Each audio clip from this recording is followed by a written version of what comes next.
figure out where are we going with this. I mean, I've lost track of how many days it is. It's been weeks now. There's been a partial shutdown of DHS, which includes, the Coast Guard, FEMA, CISA, and a whole bunch of other really kind of critical areas of the government.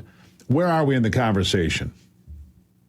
Well, Steve, you're exactly right. It has been just a really tragedy of gigantic proportion when you stop and see what the Democrats set off in their process of 100,000 employees at DHS, many of them going without paychecks. And then we started this game of ping pong where the Senate, out of the blue, comes out in the midst of 2 a.m. in the morning several weeks ago and passed this legislation on a unanimous consent. I think I understand there were 4 or 5 people on the floor at that time, and they passed this thing that zeroed out Border Patrol and zeroed out ICE, and then sent that over with a promise and a prayer that somehow they were going to take care of that later. Well, that was dead on arrival. Speaker was extremely strong in his response and said we weren't going to do it. If you recall, we passed a bill, again, fully funding the Department of Homeland Security, even as a continuing resolution, and sent it back to the Senate.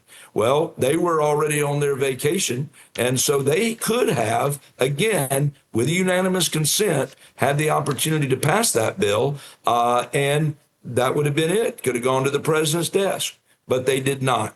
So instead, they burned some more time, sent us back a bill that was the same thing, zeroing out the Border Patrol and ICE.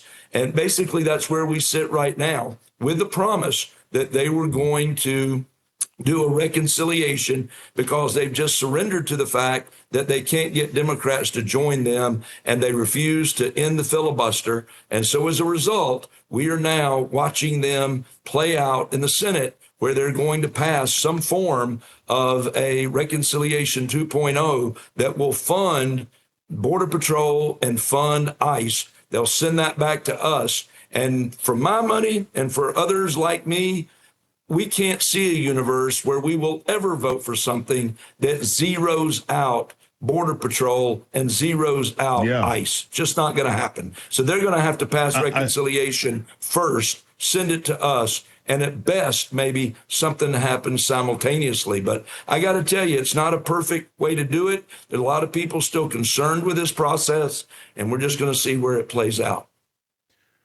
Reconciliation can get it done if we can get ourselves on the same page. And you're right. You shouldn't accept what you have just described. I don't think most Americans would accept that as being acceptable. We're not going to get rid of ICE or CBP. We're not. It's some sort of a leftist fantasy, make-believe ruse. We're not going to do that. So here's the other thing, Congressman, because I heard Senator John Kennedy of Louisiana put this forth weeks ago now. He said you can not only get this done, you can get the Save America Act done on reconciliation as well. That would be the champion move. That would be the all-star move. Take the Democrats out of the conversation and give the American people what they want. Fully funded government and elections they can trust. Why is this so hard to get your hands around for the Senate? Listen, that is a great question for the Senate. That may be the tremendous move that would save the embarrassment that the Senate has brought upon itself in the actions that they took earlier. So I would be strongly supportive of that. We're just going to have to see. I think we're frustrated that we're not seeing the Save America Act as part of it. A lot of us are frustrated that we're burning a reconciliation bill on just this because of the way it's happening. There are a lot of things that need to happen with reconciliation if we're just going to have to do this with all Republican votes. And now we're going to invest this time and effort in doing this when it's something that should happen all along. And by the way, while they're at it, why don't they just pass a reconciliation bill that funds all of the Department of Homeland Security at one time and send that back to us and forget all of these games with sending something that funds part of DHS but doesn't fund ICE and Border Patrol. It's just a bunch of political gymnastics that the American people have said enough. What you're suggesting, and as Senator Kennedy mentioned, if you put the Save America Act on it, maybe it will save face for what has happened thus far, and maybe we can rally the base to turn out at the midterms as we're desperately going to need them. Yeah, that would make a lot of sense. All right, I need to shift gears now. Some of your colleagues announcing that they're going to leave Congress. Eric Swalwell went from being the front runner to be the next California governor to facing the real possibility of going to prison. More accusations coming out that he drugged and raped women. These accusations being made in New York and California. Meanwhile, Gonzalez of Texas had an inappropriate relationship with a staffer he admitted to, and now he's leaving. And then you got Trypholis McCormick in Florida stealing $5 million, apparently, but it's all been out there now.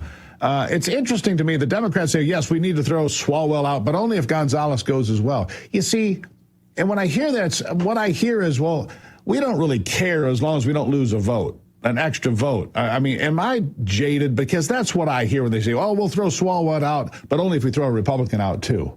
A little jaded, but what are your thoughts?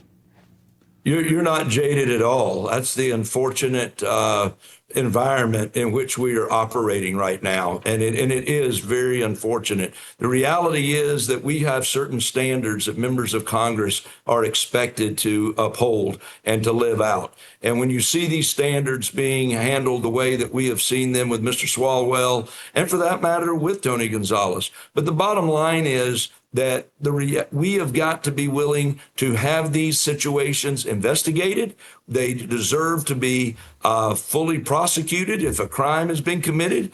But we also, as members of Congress, have got to hold one another accountable. And so if there's an investigation done, we ought to be willing to have the courage to take the action to bring accountability. That is just absolutely crucial. And I'm grateful that these things are coming to light as they are.